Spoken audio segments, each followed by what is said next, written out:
किसी न किसी योनि में संभव है नहीं है। अब क्या हुआ, महाराजा पृथ्वीराजा बेन के पाप कर्म के कारण अकाल पड़ गया। जब अकाल पड़ जाए संदीप जी, जब अकाल पड़ जाए, दुख आ जाए, संकट पड़ जाए, प्रजाएं भूखे मरने लगे, तो क्या होता है जानते हो? दुख होता है। और दुख में क्या होता है? भगवान याद आते हैं, दुख में सुमिरन सब करे, सुख में करे ना, जो सुख में सुमिरन करे तो दुख काहे को होए। अब बेन के पाप कर्म के कारण अकाल पड़ गया, सारे जो है जितने प्रजाएं थे भूखों मरने लगी। जब प्रजाएं भूखे मरने लगी, त्राही त्राही मच गया, तब उनको भगवान याद आने लगे कि प्रभु अब आइए, कहाँ हैं? मेरी रक्षा कीजिए, मुझे बचाइए, आइए एक बार। इस कहते ना, दुख में सुमिरन सब करें, सुख में करें को। अब दुख पड़ा है तो भगवान को याद करते हैं, सुमिरन करते हैं। क्या पता भगवान के सुमिरन करने से दुख दूर हो जाएगा। क्यों? जब तक भगवान के दीवाने नहीं बनोगे तब तक भगवान सुनने वाले नहीं हैं। दीवाने बन जाओ, पागल बन जाओ, ऋषि बन जाओ। किसी ने पूछा भगवान कैसे मिलते हैं? एक ने अपने गुरु जी से पूछा भगवान कैसे मिलते हैं? बोले चलो बेटा, अभी स्नान ध्यान नहीं किया हूँ, चलो दोनों मिलकर स्नान करते हैं, फिर बताते हैं भगवान कैसे मिलेंगे। और गुरु और चेला दोनों एक साथ डुबकी मारे। जैसे चेला डुबकी मारा, गुरु जी ने चेले का सर पकड़ करके पानी में दबा दिया। 2 मिनट बाद जब हाथ हटाया, चेला बड़े झटके से बाहर निकला, लंबी लंबी सांसें लेते हुए। गुरुजी क्या करो, मुझे मारना चाहते हो क्या? अभी मेरा प्राण तो हो जाता, मैं तो व्याकुल हो गया था। बोले बेटा, जब ऐसी व्याकुलता आपको भगवान को पाने के लिए हो जाएगी तो भगवान तुमसे दूर नहीं है, वही मिल जाएंगे।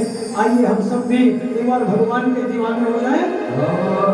ओ दीवानी बन जाऊंगी, मस्तानी बन जाऊंगी, दीवानी बन जाऊंगी, मस्तानी बन जाऊंगी, राधा की दीवानी बन जाऊंगी, मैं राधा की दीवानी बन जाऊंगी, तो छलिया की दीवानी बन जाऊंगी, मैं छलिया की दीवानी बन जाऊंगी, दीवानी बन जाऊंगी, मस्तानी बन जाऊंगी, दीवानी बन जाऊंगी, मस्तानी बन जाऊंगी, छलिया की दीवानी बन जाऊंगी, छलिया की दीवानी बन जाऊंगी।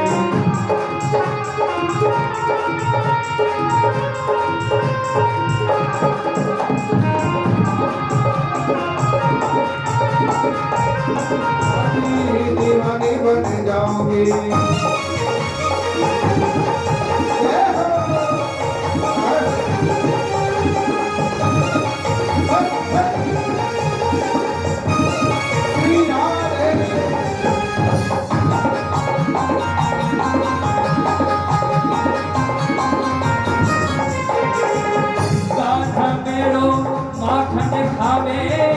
मिश्री बन जाऊं, समरिया गाथा मेरो माखन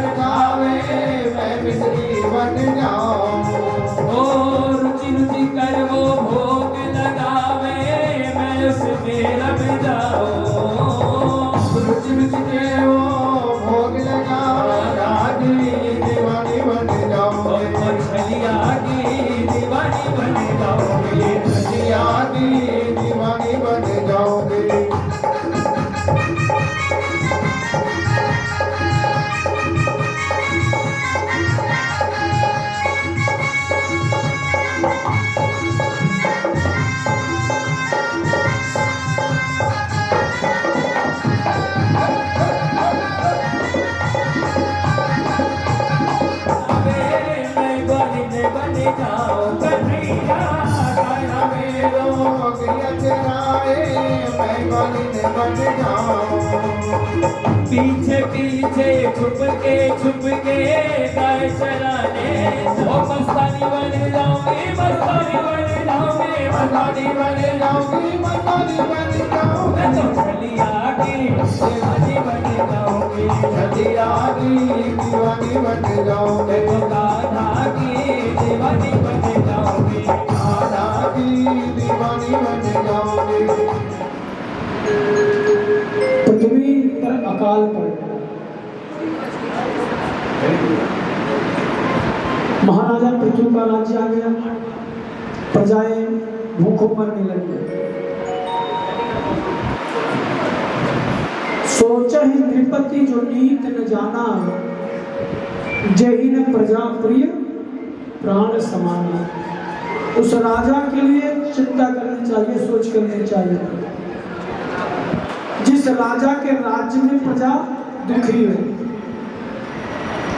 सारी प्रजाएं महाराज पृथु के पास हैं।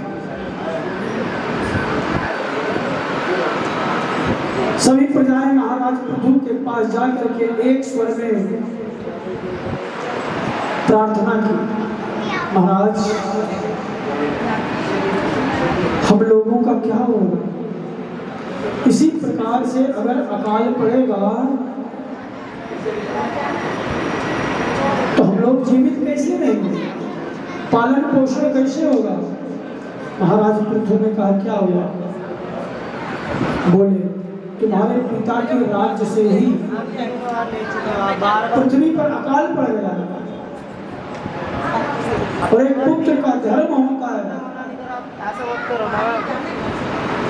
कि अगर उसके पिता के द्वारा कोई ऐसा कर्म हुआ है, उसके प्रायश्चित के लिए कुछ सत्कर्म करें, यज्ञ करें, कुछ भी करें।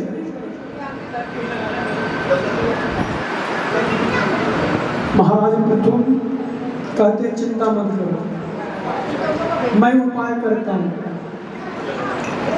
राजा तो राजा, महाराजा पृथु ने सरसंधान किया, धनुष बाण उठाया, पृथ्वी पर तान दिया। हे पृथ्वी, तुम अपने अंदर जितना भी अन्न धन छुपा रखी हो उसको निकाल दो। पृथ्वी मैया गऊ के रूप में प्रकट हो गए। बोली राजन, लोग मेरे ऊपर, दत्तात्रेय जी के 24 गुरुओं में एक गुरु पृथ्वी भी है। पृथ्वी से हमें क्षमा सीखना चाहिए। पृथ्वी मैया कह रही है राजन, मेरे ऊपर कोई घर बनाए, कोठी बनाए, अनाज उत्पन्न करे, हमें दुख नहीं होता है। मेरे ऊपर कोई फावड़ा चलाए, दुख नहीं होता है। मकान बनाने के लिए फावड़ा तो चलाना पड़ता है, जैसी भी चलानी पड़ती है ना। पृथ्वी को माँ की उपमा दी गई है, पृथ्वी को माँ की उपमा दी गई है, दी है। पृथ्वी से सब अन्न, जल, वस्त्र आदि सब प्राप्त होता है।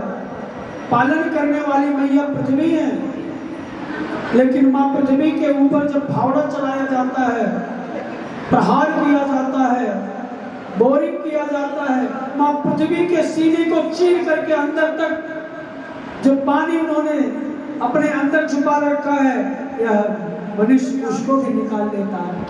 माँ को दुख नहीं होता, क्यों? इससे हमारी संतानें पलेंगी। अपने संतानों को पलता हुआ देख करके माँ पृथ्वी को और खुशी होती है।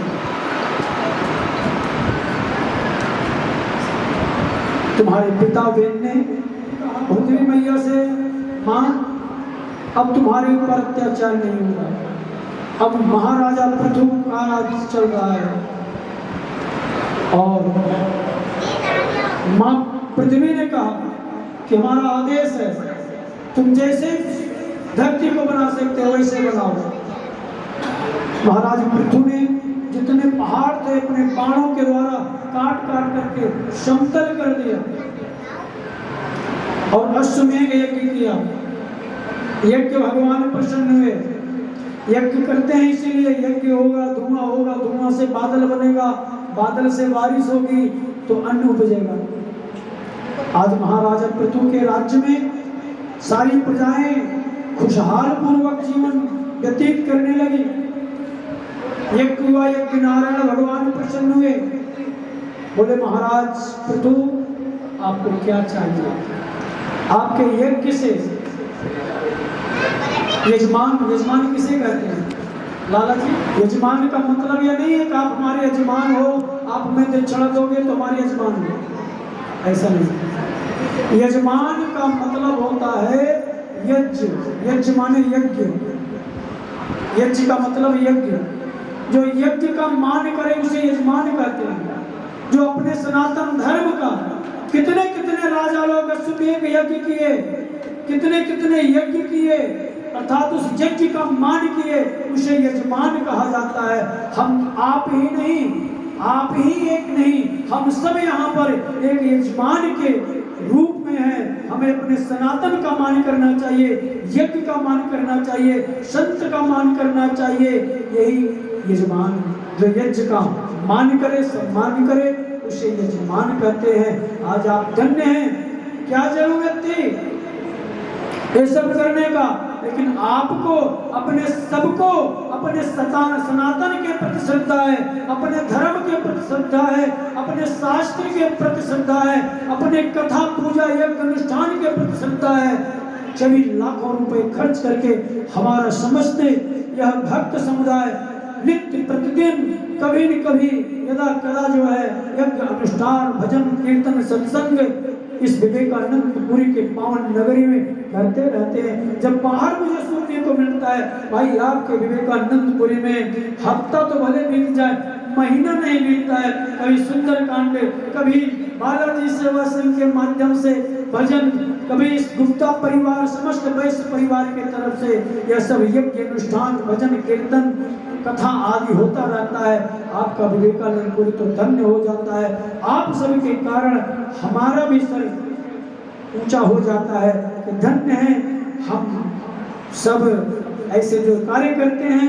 अपने आप को भी मैं धन्य मानता हूँ जो आप सबके बीच में मैं अपने आप को पा करके जो है कृतार्थ समझता हूँ। कितना सत्कर्म होता है यहाँ पर हमारे विवेकानंदपुरी में।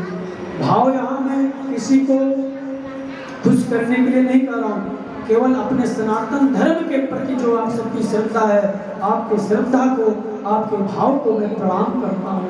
महाराज पृथु ने जब यज्ञ किया, भगवान प्रकट हुए, बोलो क्या चाहिए? तो भगवान ने कुछ नहीं मांगा। भगवान से महाराज पृथु ने कुछ नहीं मांगा। मांगा तो केवल क्या मांगा पता है? राजन सुखदेव जी कहते राजन आप क्या सोच रहे हैं? महाराज पृथु बहुत कुछ मांग लिए होंगे। नहीं, उन्होंने कहा कि भगवान यदि आप देना चाहते हो तो ऐसी कृपा करो, मैं इन दो कानों से आपकी यश कथा कीर्तन को सुन करके मैं तृप्त नहीं हो पाता हूँ। ऐसी कृपा करो मेरे शरीर में 10,000 कान हो जाए। 2 कान हमें कम पड़ रहे हैं कथा सुनने का। 10,000 कान का मतलब है कि जो शक्ति 10,000 कानों में है वह शक्ति हमारे 2 कानों में आ जाए। मैं आपकी कथा निरंतर सुनता हुआ जो है अपने जीवन को जो है समाप्त कर कथा सुनते भगवान की ऐसी कथा है। हरि अनंत हरि कथा अनंत। तो गाते हैं ना कि जय श्री राम कथा, कि जय श्री कृष्ण कथा, जय श्री राम कथा, जय श्री कृष्ण कथा। कथा श्रवण कर मिट जाती है, कथा श्रवण कर मिट जाती हो, कथा श्रवण कर मिट जाती है, कथा श्रवण कर मिट जाती हो। जन्म जन्म की कथा हो, जय जय राम कथा हो, जय श्री श्याम कथा, जय जय राम कथा हो, जय श्री राम कथा, जय जय राम कथा हो, जय श्री श्याम कथा, जय जय राम कथा, जय श्री राम कथा। हम भगवान की कथा सुनेंगे तो भगवान हमारी व्यथा सुनाएंगे। व्यथा हमें नहीं सुनाना है, भगवान को व्यथा नहीं सुनाना है, केवल कथा सुनना है। और कथा सुनने में भगवान की जिम्मेदारी है, बिना व्यथा सुनाए हमारी व्यथा सुने। सुखदेव जी कहते हैं, राजन, महाराज पृथु के पुत्र का नाम था अंतर्ध्यान, अंतर्ध्यान के पुत्र का नाम था अविर्ध्यान, अविर्ध्यान के पुत्र का नाम था प्राचीन बहिर। प्राचीन बहिर ने बहुत यज्ञ किए, बहुत यज्ञ किए, इतने यज्ञ किए कि पूरी पृथ्वी को कुशाओं से काट दिया। यज्ञ का एक नियम होता है, विशेष यज्ञ जो होता है कि यज्ञ करते समय कुंड के चारों तरफ कुशाएं बिछाए जाती हैं। और इतने यज्ञ किए कि पूरी पृथ्वी के कुशाओं से पाट दी। नारद जी का आगमन हुआ, प्राचीन बहिर बड़े खुश हुए, धन्य है हमारा यज्ञ, मैंने ऐसा यज्ञ किया कि नारद जी खुश हो गए, आ रहे हैं, मुझे माला पहनाएंगे, मेरी प्रशंसा करेंगे, मुझे शाबाशी देंगे कि वाह प्राचीन बहिर तुमने बहुत बढ़िया यज्ञ किया। प्राचीन बहिर ऐसा सोच रहे हैं। लेकिन नारद जी आए, बोले राजन, प्राचीन बहिर, बोले हाँ देवर्षि, बोले चलो, बोले कहाँ, बोले नरक में। नरक में? मैं नरक में जाने के लिए यज्ञ थोड़े किया हूँ। बोले फिर भी जाना पड़ेगा, तुमने नियम से नहीं किया, जो नियम होता है उस नियम के अनुरूप नहीं किया। नियम क्या होता है? नियम यह होता है कि सामग्री को लाओ, 2 दिन पहले उसको साफ करो, स्वच्छ रखो, लकड़ी को साफ करो, समिधा को सुखाओ, यज्ञ करो। ऐसा नहीं। अब क्या हो रहा है, बाजार से पूजन सामग्री आ गया, सीधा गया फैक्ट्री, पंडित जी ही खोल रहे हैं सामान का जो थैला, घर देखा भी नहीं गया सामान क्या है कैसा है। पता चला तिल के अंदर कितने कीड़े घूम रहे हैं, जौ के अंदर कितने कीड़े घूम रहे हैं, पंडित जी को भी मान लीजिए नहीं दिख रहा है। काले काले कीड़े और काले काले तिल के अंदर दिखना बड़ा मुश्किल होता है। सामग्री मिला दिए और स्वाहा स्वाहा कर दिए, उनका भी स्वाहा हो गया। जीवों का हनन होता है। ये देखो आपके हवन के साथ कितने जीवों का हनन हुआ है। आकाश मार्ग में देखिए समूह फैलाए खड़े हैं। माताओं बहनों भक्तों ध्यान देना, कभी भी यज्ञ कराना हो, हवन कराना हो, छोटा सा छोटा हवन हो, तब भी सामग्री लाओ। तो हवन पूजा से पहले पंडित जी पंडित जी पहुंचने से पहले आपकी जिम्मेदारी बनती है उस सामग्री को पूर्ण रूप से निरीक्षण करना। इसके अंदर कोई जीव तो नहीं है, इसके अंदर कोई कीड़ा तो नहीं है। कभी कभी धर्म करने के साथ साथ भी अधर्म हो जाता है। ये मत समझो अज्ञानावस्था में किया हुआ पाप भी का फल भोगना पड़ता है। इस प्रकार से प्राचीन बहिर को दंड मिला। व्यास जी कहते हैं सूर्यताम धर्म सर्वस्वम सुत्वा चैवा धर्मयाताम आत्मनः प्रतिकूलानि परेशान न समाचरे। हे राजन, जो खुद को अच्छा न लगे वह दूसरे के लिए भी नहीं करना चाहिए। सत्कर्म करो तो सत्कर्म के प्रति श्रद्धा रखो, भाव रखो। केवल क्रिया से, कर्म से, केवल पंडाल लगा देने से सत्कर्म नहीं हो जाता है। सत्कर्म के साथ साथ श्रद्धा होनी चाहिए। इस प्रकार से प्राचीन बहिर को भी दंड मिला। उन्होंने अपने आप को सुधारा। हमारे आप के माध्यम से पूर्वजन उपाख्यान बतलाया गया कि जीव जो है इस शरीर के अंदर जो है जीव बुद्धि जो रोगग्रस्त सब काल के सेनाएं कब इस शरीर को जर्जर कर दें। कुछ पता नहीं है। इसलिए जब तक शरीर में प्राण है, जब तक शरीर में इंद्रियों में शक्ति है, सत्कर्म करो। सुखदेव जी कहते हैं राजन, उनका बेटा था प्रियव्रत,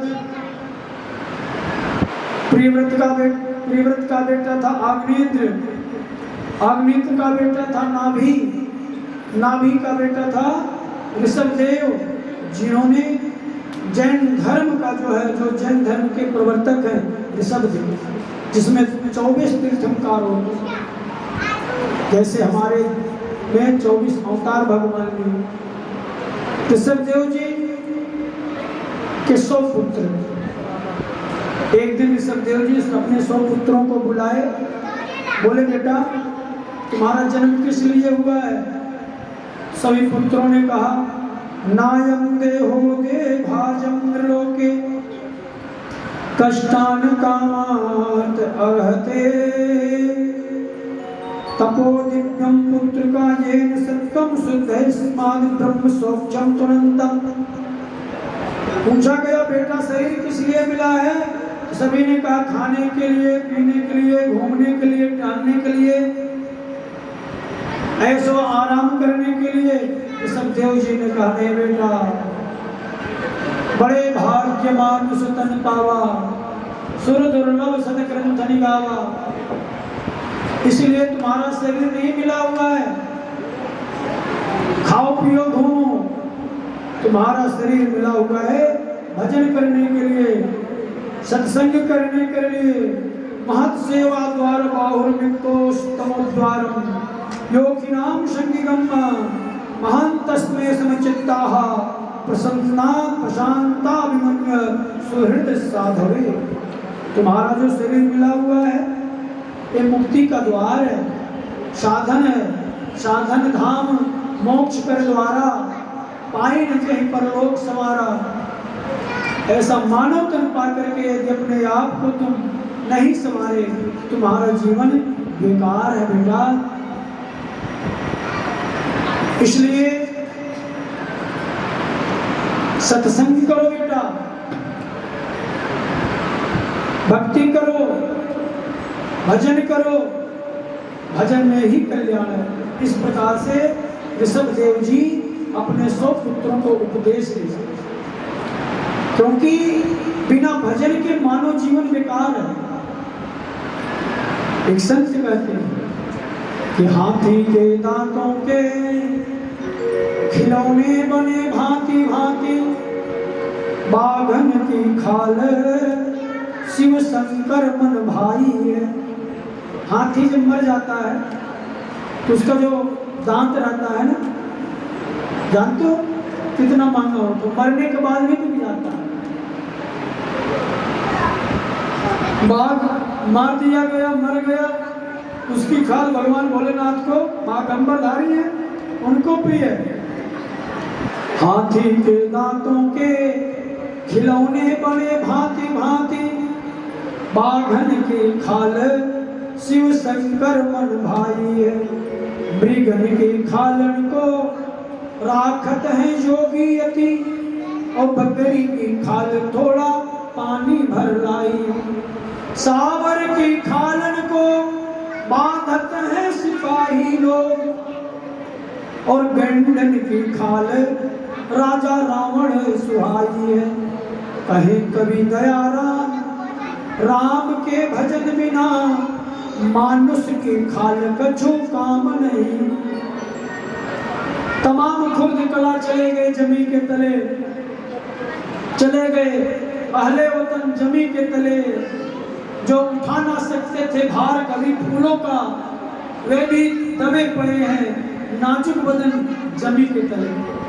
जो बिछा मखमल के गद्दों पर सोते थे, वे भी क्या ले गए, 2 गज कफन ही तो ले गए जमी के तले।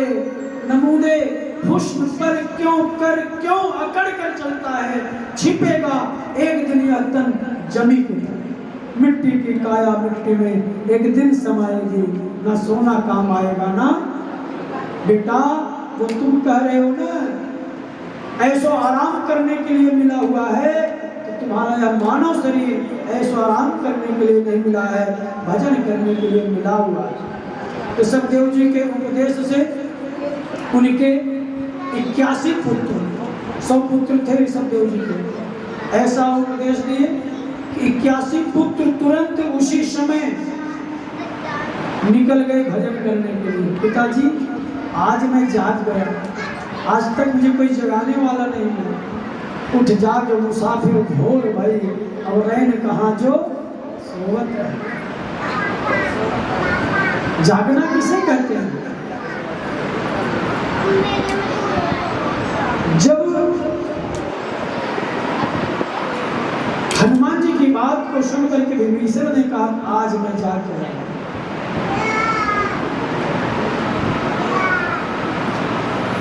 उसी समय 81 पुत्र भजन कीर्तन के लिए निकल गए, तप करने के लिए निकल गए। 9 पुत्र जो है 9 खंडों के राजा हो गए, और 9 पुत्र 9 योगेश्वर हुए। यही 9 पुत्र कितने हो गए? 81 प्लस 9 कितना हुआ? और 9 99, और एक बचे सबसे जो बड़े थे भरत जी। ये भरत जी, ये भरत इतने महान थे, नित्य प्रतिदिन संतों की सेवा करते थे। एक दिन गंडकी नदी में स्नान कर रहे थे, एक मृगा को गर्भावस्था में देखा। मृगावस्था को गर्भावस्था में देखा कि जिसको एक सिंह पीछे से दौड़ाया हुआ है। मृगा ने देखा कि पीछे सिंह है, आगे नदी है, छलांग लगा दिया। उसका प्रसव हो गया, उसका बच्चा गर्भ से बाहर आ गया, वो मृगा का प्राणांत हो गया। भरत जी उस मृगा को ले आए, उसका पालन पोषण किए। एक दिन जब मृग का बालक, मृगा का बच्चा बड़ा हो गया, कुछ मृग समूह आए उनकी कुटिया में, उनके साथ वह मृग चला गया। भरत जी जब आए देखे मृग नहीं है, हमारा मृग कहाँ गया? ब्रजी। भरत जी का मन उस मृग में लग गया। और देखो सीता जी का मन कहाँ लगा था? सीता जी का मन, राम जी से सीता जी ने क्या बोला? क्या बोली सीता जी से जब सोने के मृग को देखा? सीता जी ने कहा स्वामी ऐसा मृग देखा न सुना, ऐसा मृग देखा न सुना, कैसा यह सुगढ़ सलोना है, कैसा यह सुगर सलोना है, कैसा ये सुगर सलोना है। देखो तो इसके पाँव तलक सारा सोना ही सोना है, देखो सारा सोना ही। सीता जी का मन हिरण में लगा तो उनका हरण हो गया। सीता जी का मन हिरण में लगा तो सीता जी का हरण हो गया। भगवान कहते हैं देवी तुम्हारा मन सोने में आज कैसे अटक गया? चिंता मत करो, तुम एक सोने की मृगा को देख करके मोहित हो रही हो, मैं तुम्हें सोने की नगरी में भेज देता हूँ। सीता जी ने सोचा एक सोने की मृगा को देखी तो आज परमात्मा से, अपने स्वामी से कितने दिन तक बिछुड़ना पड़ा, इस सोने की लंका को देखूंगी तो मैं जन्म जन्मांतर के लिए भगवान से बिछुड़ जाऊंगी। इसलिए सीता जी लंका में सोने की नगरी में रहते हुए उन्होंने सोने की लंका की तरफ नहीं देखा। कहाँ देखा? निज पद नयन दिए मन, राम पद कमल ली, परम दुखी भवन सुत देख जानी। लंका की तरफ नहीं गए। सीता जी का मन हिरण में लगा, उनके मन का हरण हो गया, और भरत जी का भी मन हिरण में लगा, उनका हृदय का हरण हो गया। भरत जी मृगा के मोह में शरीर छोड़ दिए, अगले जन्म में उनको मृग होना पड़ा, लेकिन उनकी स्मरण शक्ति बनी रही। मृग योनि में भी उन्होंने परमात्मा का भजन किया, और मृग योनि के बाद भी उन्होंने जो है जब शरीर छोड़ा तो उन्होंने एक धर्मनिष्ठ कर्मनिष्ठ वैदिक ब्राह्मण के यहाँ उन्होंने जन्म लिया। वहाँ पर भी उनका नाम, उनका ध्यान था। सोचते थे ब्राह्मण के यहाँ जन्म ले आऊं, अभी पिताजी कहेंगे बेटा जाओ कथा करे आओ, कथा कराऊंगा, कल कहेंगे हवन करे आओ। अब उनके पिताजी भरत जी के तीसरे जन्म के बाद कुछ भी याद कराते हैं तो भरत जी कहते मुझे नहीं आता है। क्यों? उनको सब कुछ आता है, लेकिन कहते मुझे नहीं आता है कि भी संसार की माया में भेज देंगे, यहाँ कथा कराओ, वहाँ हवन कराओ, यहाँ पूजा कराओ। इसलिए उनका नाम बोले, तुम ब्राह्मण के घर में तुम्हें जन्म लेकर के यह भी नहीं होता, एकदम जड़ हो गए, उनका नाम बोल पड़ गया जड़ भरत। घर से निकल गए जड़ भरत जी अपनी मस्ती में। आता सब कुछ है, ज्ञान सब कुछ है, लेकिन संसार की मोह माया में फंसना नहीं चाहते सज्जन। जड़ भरत जी निकल पड़े।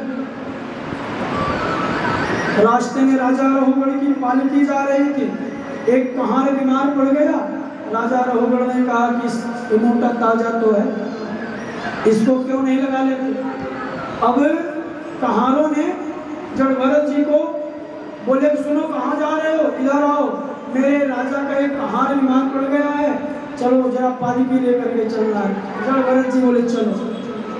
और जड़ भरत जी राजा रघुगढ़ की पालकी को अपने कंधे पर रखे, राजा रघुगढ़ को लेकर के जा रहे हैं। जड़ भरत जी बड़े विद्वान, जड़ भरत जी सोच रहे हैं कि एक राजा की पालकी अपने कंधे पर इसका भार लिया हूं, अब भी यदि इसकी मुक्ति नहीं कराऊंगा तो जन्म जन्मांतर तक कैसे भटकता रहेगा, आज इसकी मुक्ति करानी है।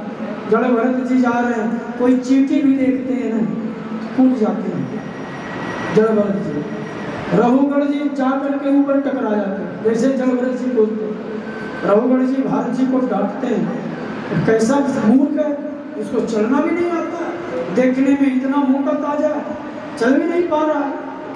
व्यंग बोलते जड़ भरत जी कहते हाँ राजा आप सही कह रहे हो, कि शरीर का धर्म है मोटा होना, शरीर का धर्म है बड़ा होना, शरीर का धर्म है पतला होना। आपने कहा मुझे दंड दोगे, ठीक कहा आपने, आप दंड शरीर को दे सकते हो, आत्मा को क्या दे सकते हो, आत्मा तो शरीर से भिन्न है, ऐसा उपदेश दिए। रघुगढ़ ने पूछा सही सही बताओ तुम कौन हो, तुम्हारा उपदेश सुन करके हमें लगता है कि तुम कोई ब्राह्मण हो, ब्रह्मनिष्ठ हो। तब जड़ भरत जी कहते हैं अहम पुरा भरतो नाम राजा विमुक्तिष्ट सुत संग बंध आराधनम भगवते मानो मृगो भवम मृग संगाता। जड़ भरत जी कह रहे हैं मैं भी तुम्हारी तरह राजा था, और सुनो भगवान का भजन करो, ये राज मद जो है इसको छोड़ दो, इससे नरकगामी होगा। भगवान को जानो, जीव से तत्व जिज्ञासा है। भगवान को उपदेश दे रहे हैं जड़ भरत जी। जड़ भरत जी राजा रघुगढ़ को उपदेश दे रहे हैं, कह रहे हैं राजन भगवान और जीवों में एक बार उदाहरण के रूप में दे रहे हैं। एक बार जीव ने भगवान से कहा भगवान हम लोग आपके साथ एक खेल खेलना चाहते हैं। भगवान ने कहा कौन सा खेल खेलना चाहते हैं? जीवों ने कहा लुका छुपी का। लुका छुपी जानते हो लाला जी? लुका छुपी का खेल खेले हो कभी? नहीं खेले हो? गांव में आइस पाइस बोलते हैं। लुका छुपी का खेल कितने लोग खेले हैं जरा हाथ बताओ। एक खेल कैसा होता है जानते हो? एक छुपता है दूसरा ढूंढता है, सीधी सी बात। जीव कहता भगवान से मैं खेल खेलना चाहता हूँ, भगवान कहते हैं कोई बात नहीं, कौन सा खेल खेलना चाहते हो? जीव कहता है लुका छुपी का। समझिए बहुत मार्मिक कथा है। भगवान कहते मैं तैयार हूँ, मैं छुपता हूं तुम ढूंढो।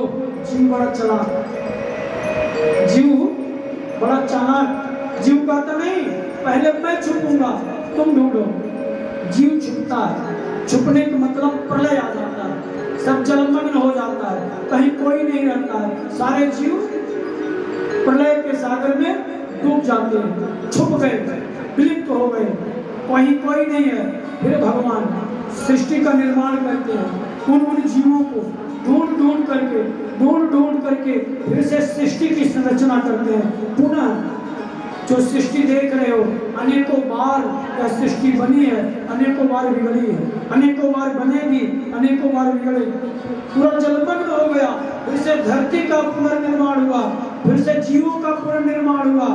भगवान प्रकट हुए, बोले देखो मैं तुम लोग विलुप्त हो गए थे, लुप्त हो गए थे, मैंने तुम सबको ढूंढ करके निकाला, निर्माण कर दिया, अब मैं छुपता हूँ तुम लोग ढूंढो। राजन अब भगवान छुपे हुए, कहाँ छुपे हुए हैं? हर व्यापक सर्वत्र समाना, परमात्मा सब जगह है, दिखलाई नहीं पड़ते हैं। अपने अंदर जीवस्य तत्व जिज्ञासा, जीव का जो है जिज्ञासा क्या होनी चाहिए, जो नहीं दिख रहा है वह अपने तप के, अपने ज्ञान के, अपने भजन के माध्यम से उसको एकाकार करे, उसको प्राप्त करना। हमारा आपका धर्म है परमात्मा को प्राप्त करना, परमात्मा को खोजना। राजा रघुगण उसी समय जड़ भरत जी को गुरु बना करके आगे निकल गए। उसी अजामिलोपाख्यान आया। अजामिल भगवान के नाम में ऐसी शक्ति है।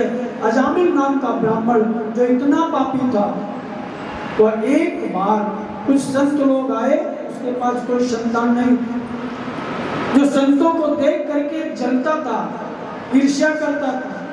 एक बार अजामिल के यहाँ कुछ ब्राह्मण आए, अजामिल की पत्नी ने ब्राह्मणों का सत्कार किया, उनको कुछ अन्न जल वस्त्र इत्यादि जो कुछ पड़ा दिया। इतने में अजामिल आ गया। अजामिल क्रोधित हो गया, भाग जाओ मेरे दरवाजे से। संतों ने कहा एक शर्त है। बोले क्या? बोले कोई भी बालक तुम्हारे यहाँ होगा उसका नाम नारायण रखना, उसका नाम नारायण रखना, तब चला जाऊंगा। अजामिल ने सोचा कौन सी बड़ी बात है, कौन सी मेरे पास बच्चा है, होगा नहीं होगा, कब होगा, पहले इनको भगाओ। बोले हाँ ठीक है तुम जाओ यहाँ से। ऐसा अजामिल ने कहा और संत लोग चले गए। समय के माध्यम से, समय के अंतर्गत अजामिल के यहाँ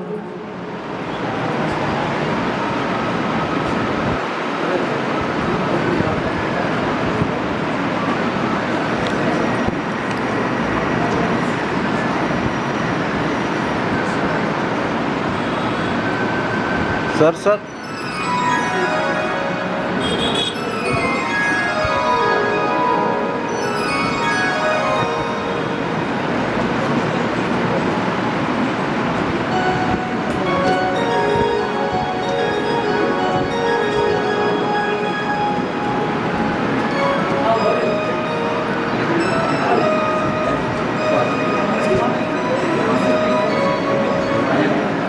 इधर घूम जाओ। हाँ जी भैया इधर घूम जाओ।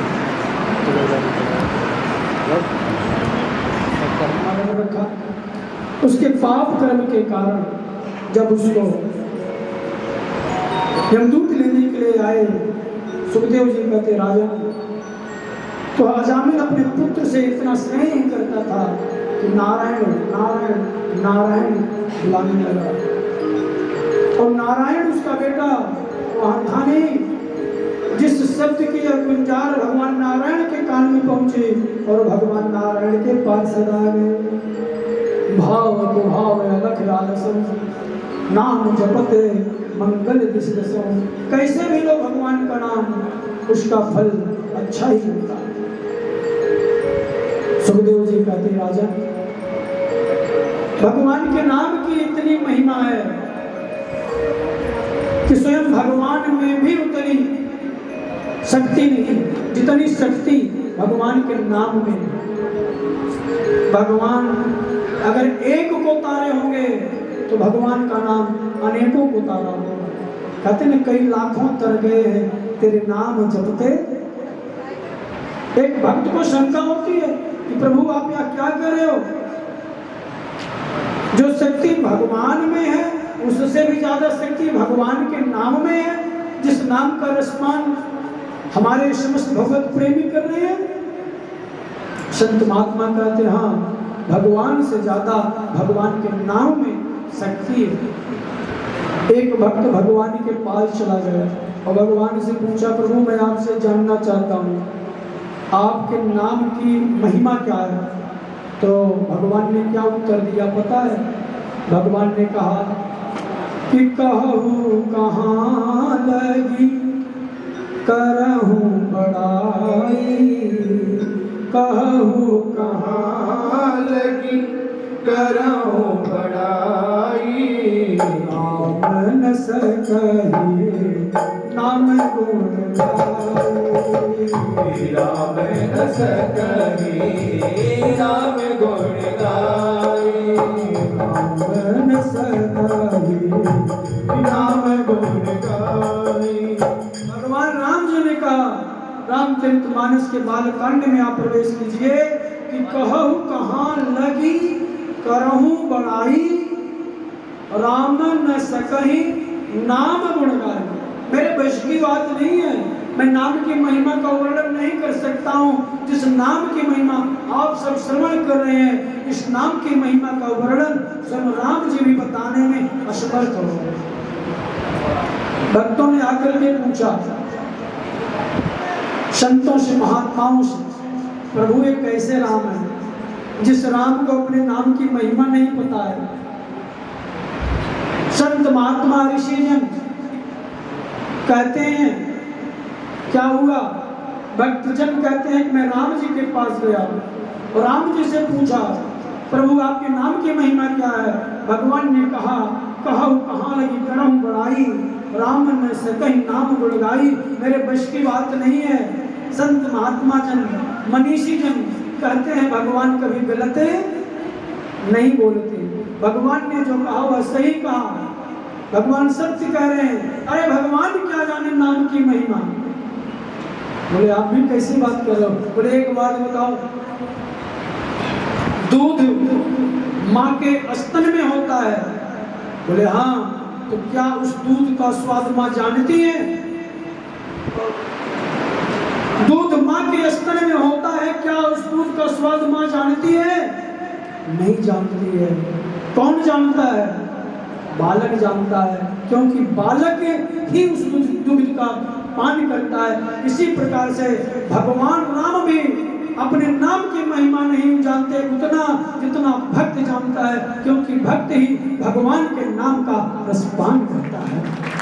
क्योंकि जो रसपान करेगा वही तो भगवान के नाम की महिमा का फल जानेगा। तो आइए एक बार प्रभु के चरणों में अरदास लगाते हैं। नाम तुम्हारा तारनहारा, जाने कब दर्शन होगा।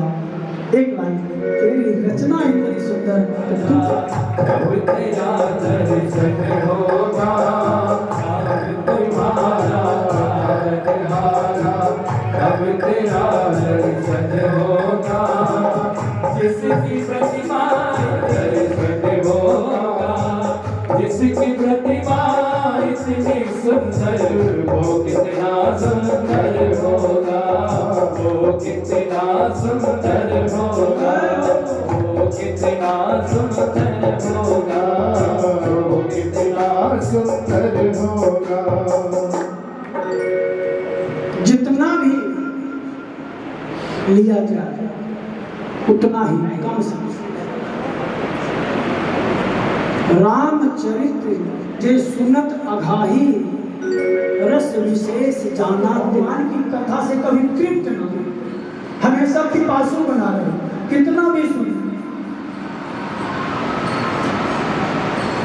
मैं भागवत में वर्णन सुखदेव जी वर्णन करते हैं। गजेंद्र मोक्ष की कथा से देखते एक ग्राह उसका चरण पकड़ करके जल के अंदर खींच रहा है। गज ने सोचा कोई कछुआ होगा, कोई छोटा मोटा जानवर होगा, अभी इसको देख लूंगा, पहले जल क्रीड़ा कर लूंगा। देखते देखते काफी समय निकल गया, उसके शरीर से काफी रक्त निकल गया और गहरे पानी में चला गया। तब ध्यान दिया, जब गहरे पानी में चला गया तब ध्यान दिया, अरे ये तो मेरी शक्ति छीन हो गई। ये भाव किसका है? हमारा आप है। जब तक इंद्रियों में शक्ति रहती है ना, तब तक हम लोग भजन के, पूजा के, पाठ के, कथा के तरफ शायद नहीं बढ़ पाते। सोचते हैं अभी तो बहुत समय है, आगे देख लूंगा, आगे देख लूंगा, आगे देख लूंगा। लेकिन धीरे धीरे धीरे धीरे जब यह शरीर रोगग्रस्त हो जाता है, जब इंद्रियों में देखने की शक्ति नहीं रह जाती है, तो हम दर्शन करना चाहते हैं। जब श्रवण में सुनने की शक्ति नहीं रह जाती, तब सुनना चाहते हैं। तब क्या होगा?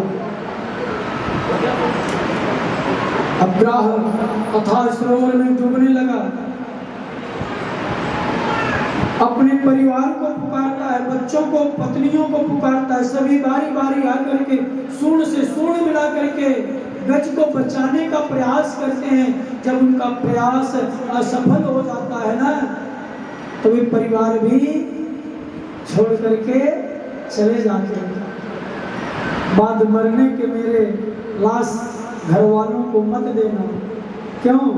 क्योंकि मुझसे जलते हैं, जलाकर राख कर दे। मोहब्बत का सिला देने लगे। कैसे?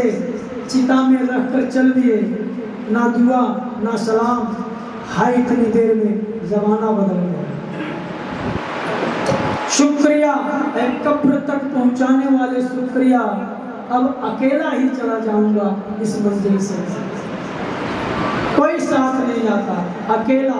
केवल उसका सत्कर्म उसके साथ जाता है, उसका पूजा, उसका पाठ, उसका कथा, दान, पुण्य, सत्कर्म, यही उसके साथ जाता है। जब हम पैदा हुए, जब हम पैदा हुए, जब हंसा हम रोए, और ऐसी करनी कर चलो कि हम हंसे। यही जीवन का सार है। सभी ने धोखा दे दिया, अब कौन जाए गहरे जल में डूब। जब कोई नहीं, तब उसने भगवान को पुकारा, गोविंद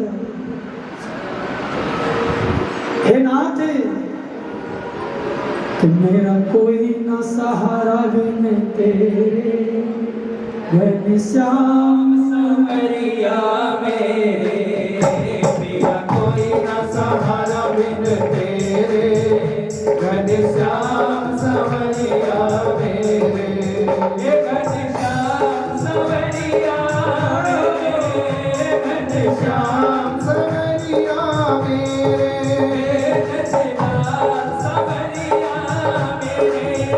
नंदलाल संवरिया मेरे। ओ मेरा कोई न सहारा बिन तेरे, घनश्याम संवरिया मेरे, मेरा कोई न सहारा बिन तेरे, घनश्याम संवरिया मेरे। ओ घनश्याम संवरिया मेरे, घनश्याम संवरिया मेरे, ओ नंदलाल संवरिया मेरे, नंदलाल संवरिया मेरे। ओ मेरा कोई न सहारा बिन तेरे, ओ घनश्याम संवरिया मेरे, मेरा कोई न सहारा बिन तेरे, घनश्याम संवरिया मेरे।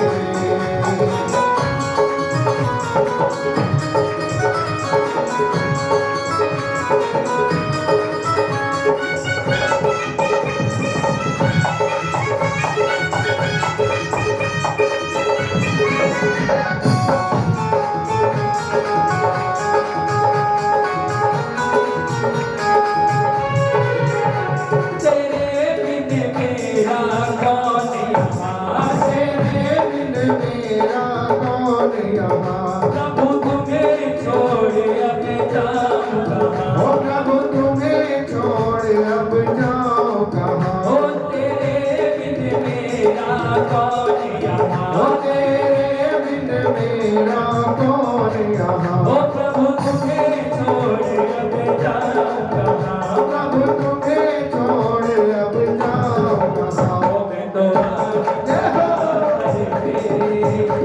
तो आज बड़ा दर तेरे नंदलाल सवरिया मेरे ओ मेरा कोई न सहारा बिन तेरे नंदलाल सवरिया मेरे हे नंदलाल सवरिया मेरे ओ नंदलाल सवरिया मेरे ओ नंदलाल सवरिया मेरे ओ नंदलाल सवरिया मेरे ओ मेरा कोई न सहारा तेरे ओ नंदलाल सवरिया मेरे मेरा कोई न सहारा बिन तेरे नंदलाल सवरिया मान जैसे के डायरेक्टर भी हैं और हमारे बीच आए हुए हैं।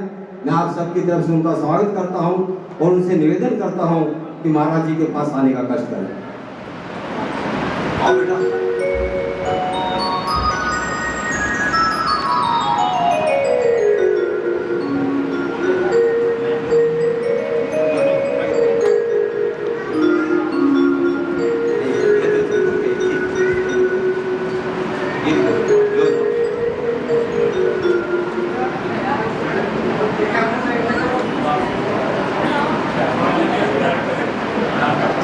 हमारे बहुत बहुत धन्यवाद। हमारे बीच में भारत नगर थाने से यशवंत यादव जी से मेरा निवेदन है कि वो आए महाराज जी के पास। आइए यशवंत जी, हमारे भारत नगर थाने के SHO साहब हैं। जोरदार ताली से इनका भी स्वागत कीजिए।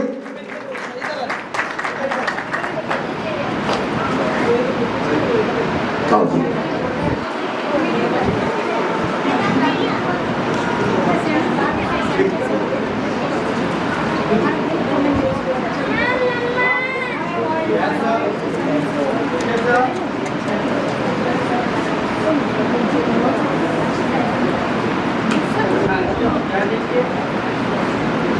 मैं थोड़ा सा ना इससे पीछे हो गया, आपने हिल रहा है बार बार कैमरा। हमें बहुत अच्छा लगा। आदरणीय श्री जी ने हमें कहने के लिए बहुत बड़ी बात है हमारे सनातन के लिए, आप सभी के लिए यह एक उपदेश नहीं प्रार्थना के भाव से कह रहा हूँ। अपने सनातन के प्रति बाबूजी का साहब का जो अपना उन्होंने मुझे कहा बहुत अच्छा लगा कि शुक्रिया के जगह पर अगर स्वागत शब्द का प्रयोग किया जाए हमारे सनातन का और गौरव बढ़ेगा।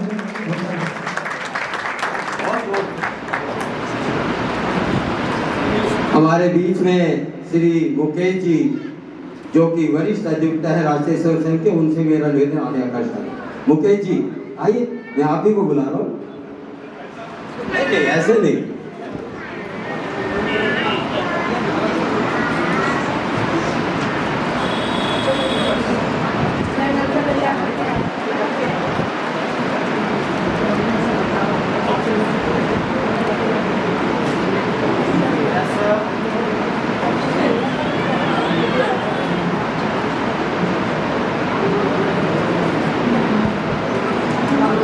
धन्यवाद जी आपका। जय श्री राम। जय श्री राम। ये हमारे जो SHO साहब आ रहे थे हमारे साथ, तो यहाँ पर बाजारों में जो ना भगवा ध्वज, भगवान श्री राम जी के ध्वज ये लगे हुए थे, तो उनको देख कर के बोल रहे थे मुझे बहुत अच्छा लग रहा है। और प्रत्येक हिंदू को अपने छोटे छोटे बच्चों को, सनातनियों को मंदिरों में उनकी उंगली पकड़ के लेके जाना चाहिए। और ये सब काम जो है पहले 10 वर्ष तक जरूर करना चाहिए। अगर हमने ये 10 वर्ष तक नहीं किया काम तो फिर मोबाइल तो उसके हाथ में है ही, और उसको जो राह है वो कोई और बुरी राह मिल जाएगी। तो हमारे सनातन को जिंदा रखने के लिए हमारे बच्चों को मंदिर में लाना चाहिए।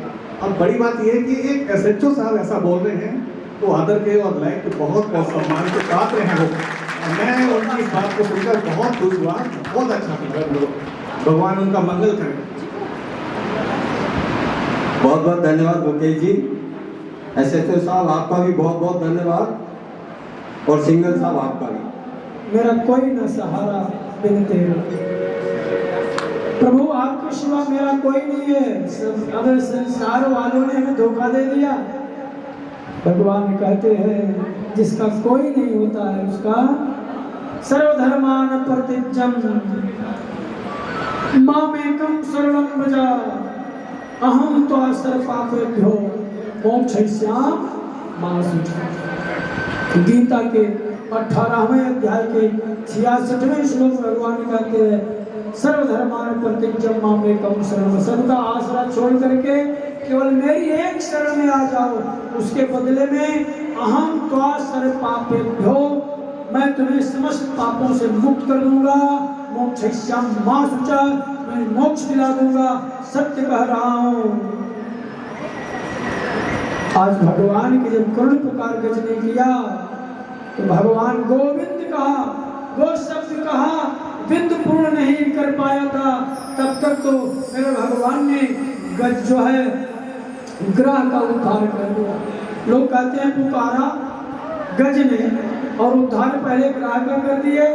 बोले देखो जो मुझे पुकारता है, जो मेरा चरण पकड़ता है, उसका उद्धार करने में मैं भले समय लगा दूं, लेकिन जो मेरे भक्त का चरण पकड़ता है पहले मैं उसका उद्धार करता हूँ। गज का मेरे भक्त का चरण पकड़ने वाला ग्रह भी धन्य हो गया। भक्त कहते न क्या कहूँ, सटर तो बहुत छोटा है, गोदाम में माल बहुत है, जितना निकल पाएगा निकल जाएगा। आदरणीय गोयल साहब भी हैं हमारे जो मार्गदर्शक हैं, और इस प्रकार से कहते हैं गज का भी जो है भगवान उस ग्रह से मुक्ति कराए। हिरण्यकश्यप को लेकिन एक बात खल रही है, जो हिरण्यकश्यप है उसको एक बात है, एक खल रही है कि इन्होंने भगवान ने हमारे भाई हिरण्याक्ष का वध किया, मैं इसका बदला जरूर लूंगा। मैं बिना भगवान से अपने भाई का बदला लिए मैं भगवान से जो है कभी झुकने वाला नहीं हूं। ऐसा हिरण्यकश्यप का भाव है। हिरण्यकश्यप वन में जाता है, वन में जाकर के तपस्या करता है, ब्रह्मा जी प्रकट होते हैं, ऐसा घोर तपस्या किया, ब्रह्मा जी प्रकट हुए, ब्रह्मा जी कहते हैं बोलो भक्त तुम्हें क्या चाहिए। इससे पहले भगवान ने आपने श्रवण किया गजेंद्र मोक्ष की कथा। हिरण्यकश्यप कहता है प्रभु ब्रह्मा जी अगर आपको देना है तो मुझे ऐसा वरदान दीजिए कि इस सृष्टि का कोई भी प्राणी मुझे मार न सके, न मैं दिन में मरूं, न मैं रात में मरूं, न बाहर मरूं, न भीतर मरूं, न दिन में मरूं, रात में मरूं, नर से मरूं, न नारायण से मरूं, किसी से मैं नहीं मरूं। भगवान ने कहा तथास्तु, लेकिन जिसका जन्म हुआ है उसकी मृत्यु तो निश्चित है।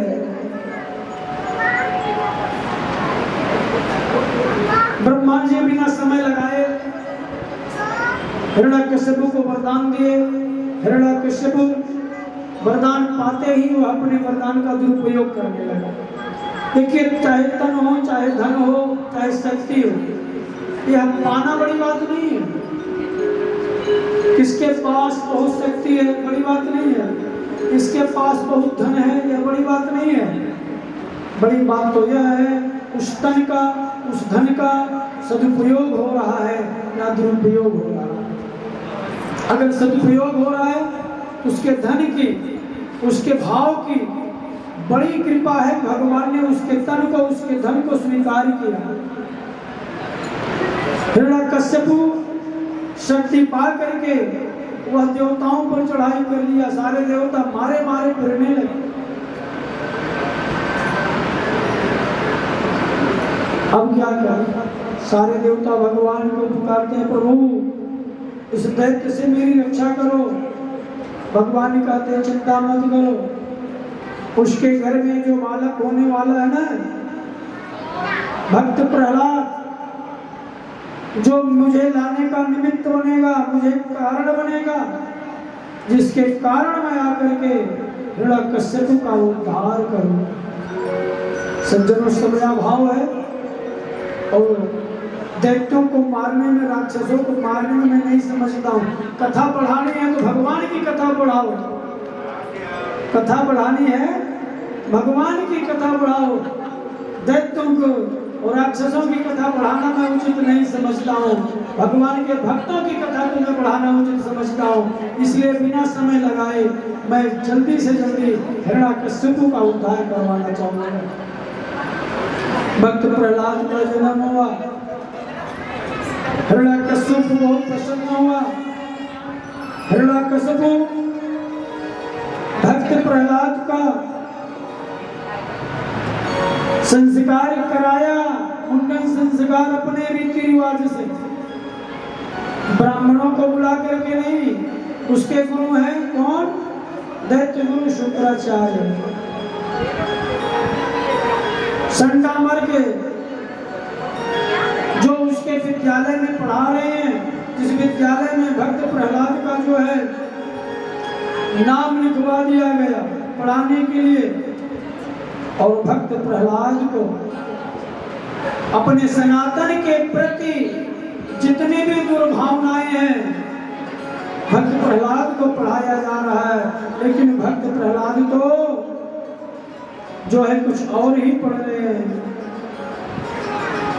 एक दिन हिरण्यकश्यप भक्त प्रहलाद के पास गया, बोला बेटा गुरुजी ने क्या पढ़ाया है जरा सुनाओ। तो भक्त प्रहलाद कहते हैं पिताजी सुनो, श्रवणम कीर्तनम विष्णु स्मरणम पाद सेवनम अर्चनम वंदनम दास्यम सत्यमातु निवेदनम। पिताजी, श्रवणम भगवान की कथा श्रवण करना ही मानव जीवन का परम धर्म है। कीर्तनम, कीर्तन करना भगवान का परम धर्म है। विष्णु स्मरणम, भगवान का स्मरण करना ही मानव जीवन का सार्थकता है, सार है। पाद सेवनम, भगवान के चरणों का सेवा करना हमारा परम उद्देश्य होना चाहिए। अर्चन वंदन, और कुछ भी नहीं कर सकते हो पिताजी, तो सबसे सरल है भगवान का दास बन जाओ, भगवान की शरणागति स्वीकार कर लो। हमारे भगवान ऐसे हैं, प्रणत पाल रघुनायक करुणा सिंधु खरार, गए शरण प्रभु राखी हैं सब अपराध। आपने जितना अपराध किया है सब भगवान क्षमा कर देंगे। हिरण्यकश्यप प्रहलाद को उठा करके फेंक दिया, गए दुर्विनीत, ऐ मंदात्मन, ऐ जड़, तू ये क्या सुना रहा है? मेरे बैरी विष्णु का भजन कीर्तन स्मरण पाद सेवनम हमें भक्ति सिखा रहा है। तुझे पता है इस समय हिरण्यकश्यप के अलावा कोई नहीं। हिरण्यकश्यप प्रहलाद को समझाता है कि कल हमें वही सुनना है जो तुम्हारे गुरु श्रृंगा और मर्क तुम्हें सिखाए। हिरण्यकश्यप चला गया। भक्त प्रहलाद अपने स्कूल के बच्चों को बुलाए और बच्चों से कहते हैं कि बच्चों भगवान का कीर्तन करो, भजन करते हैं, आओ हम लोग। बच्चों ने कहा सुनो,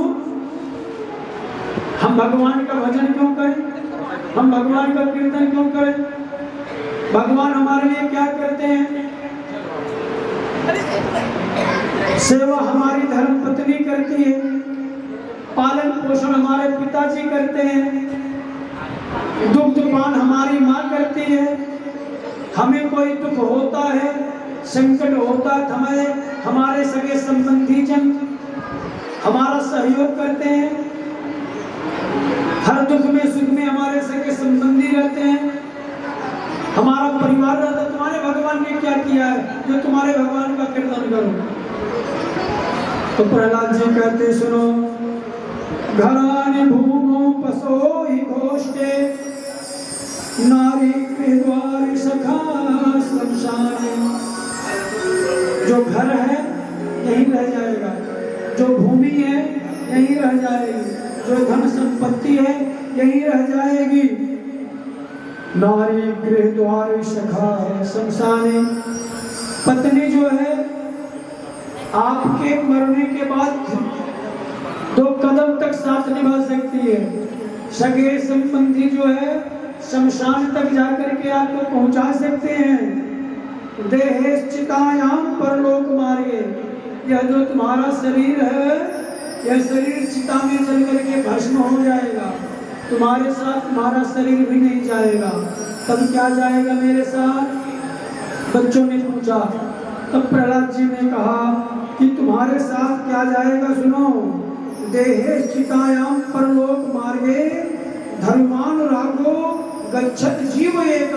इस जीव के साथ केवल उसके द्वारा किया हुआ सत्कर्म ही जाता है, इसलिए आओ सत्कर्म कर लो। बच्चों ने कहा हमने कभी सत्कर्म किया नहीं, भजन किया नहीं, कीर्तन किया नहीं, हमें आता नहीं है। बोले आज पहला दिन है, तुम्हें बहुत सरल शब्द सिखाऊंगा, इतना बोल ले जाओगे। बोले हाँ चलो आगे आगे आप बोलना, पीछे हम लोग बोलेंगे, लेकिन कठिन वाला मत बोलना। बच्चों ने कहा बोले नहीं, आज प्रहलाद जी कहते हैं आगे मैं बोलता हूँ, पीछे आप बोलना। अब प्रहलाद जी बोल रहे हैं स्कूल में और बच्चे पीछे बोल रहे हैं। प्रहलाद जी क्या बोल रहे हैं? श्रीमन नारायण नारायण नारायण श्रीमन नारायण नारायण लक्ष्मी नारायण नारायण नारायण ओ लक्ष्मी नारायण नारायण नारायण ओ लक्ष्मी नारायण नारायण नारायण श्रीमन नारायण नारायण नारायण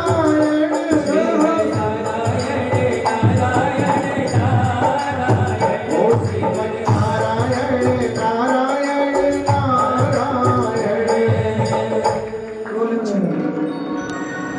कुछ बच्चे प्रहलाद के साथ कीर्तन कर रहे हैं। प्रहलाद का कीर्तन नहीं बंद हुआ तो हिरण्यकश्यपु कहता है हे दुर्विनीत मंदात्मन कुल भेद कराधम। हे मंदात्मन, हे दुर्विनीत, हे मूर्ख, हे पागल, हे कुल में दाग लगाने वाले। पता है यह नारायण या विष्णु मेरा दुश्मन है और मेरे दुश्मन का नाम मेरे सामने मेरे घर में। आज प्रहलाद तुझे कोई नहीं बचा सकता।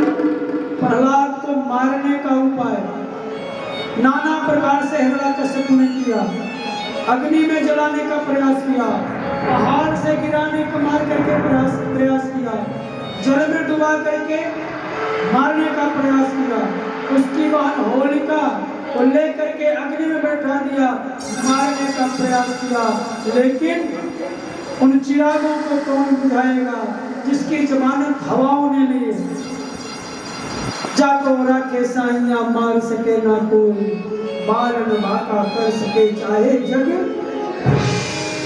आज हिरण्यकश्यपु कहता है बुला अपने नारायण को, देखता हूँ तेरा नारायण कहाँ है। प्रहलाद जी कहते प्रभु मेरा नारायण तो हर जगह है। मैं समझता हूँ पिताजी आपके अंदर से आप नहीं बोल रहे हो, पिताजी मेरा नारायण ही बोल रहा है, मेरे नारायण का अंश जीव ही बोल रहा है। न केवलम में बहुतश्चराजन स वै बलम बलिनाम च परेशान। प्रहलाद जी कहते हैं प्रभु पिताजी नारायण तो सर्व अंतर्यामी है, हरि व्यापक सर्वत्र समाना। उसको क्रोध आ गया। सज्जनों उसने पूछ लिया क्या तेरे पिताजी इस खंबे, तेरे नारायण इस खंबे में है? प्रहलाद कहता मुझे तो दिख रहा है, देखने के लिए आंख चाहिए। पिताजी भक्ति के नेत्र से आप देखेंगे तो आपको भी दिखेगा। मुझे तो दिख रहा है इस खंबे पे जैसे कृष्ण लिखा हुआ है। पिताजी आपको दिख रहा हो या ना दिख रहा हो, मेरे को तो दिख रहा है इस खंबे में भी मेरा नारायण है। इतना सुनते ही हिरण्यकश्यपु आग बबूला हो गया, खड़ग लिया, प्रहार करने लगा खंबे के ऊपर। इतना प्रहार किया, इतना प्रहार किया। आज मेरे गोविंद ने सोचा अगर मैं इस खंबे से प्रकट नहीं होता हूँ, समाज से, संतों के दृष्टि से, शास्त्रों के दृष्टि से मेरा विश्वास उठ जाएगा। आज उस खंबे के अंदर से जैसे खंबा टूटा, वैसे मेरे गोविंद दहाड़ते हुए नरसिंह के अवतार में प्रकट हो गए। गुरु नरसिंह भगवान की जय। आधा शरीर नर का, आधा सिंह का, क्रोध से आंखें लाल है, बड़ी बड़ी जीभ निकाल करके क्रोधाभाव में देख रहे हैं। हिरण्यकश्यप कहता ये क्या हुआ? हिरण्यकश्यप को बिना समय लगाए बोले बेटा समय ज्यादा नहीं है, 7:10 हो गया। तू बोला था ना मैं दिन में मरूं ना मैं रात में मरूं, इसलिए ज्यादा देर लगाऊंगा तो रात्रि हो जाएगा, इसलिए तुझे न दिन में मारूंगा न रात में मारूंगा। 7:15 बजे तक सायंकालीन तुझे तेरे धाम को पहुंचाऊंगा। भगवान ने हिरण्यकश्यप को पकड़ा और अपने पैर पर निकाल लिया। भगवान ने कहा हिरण्यकश्यप अपने वरदान को याद कर। तू बोला था ना मैं दिन में मरूं न मैं रात में मरूं। बोले हाँ प्रभु। बोले देख ये दिन है या रात है? बोले न दिन है न रात्रि है। बोले फिर क्या है? बोले शाम के 7:15 बजने वाले हैं प्रभु। बोले ठीक है। बोले तू वरदान मांगा था ना ब्रह्मा से, न मैं बाहर मरूं न भीतर मरूं, कहाँ पे है? बोले इस समय मैं दिल्ली पे हूँ, दरवाजे की दिल्ली पर। अच्छा। बोले बेटा तू वरदान मांगा था ना कि न मैं ऊपर भी मरूं न मैं नीचे मरूं, देख कहाँ है? प्रभु मैं तो आपकी गोदी में हूँ। तो बोला था ना मैं 12 महीने में किसी महीने में न मरूं। बेटा ये 12 महीने में गिनती नहीं है, इस साल तेरे लिए अधिक मास बनाया हूँ, इसको मलमास कहते हैं, जिस मास में तू मरने जा रहा है। और सुन तू बोला था ना न मैं अस्त्र से मरूं न शस्त्र से मरूं, देख मेरे हाथ में न अस्त्र है न शस्त्र है।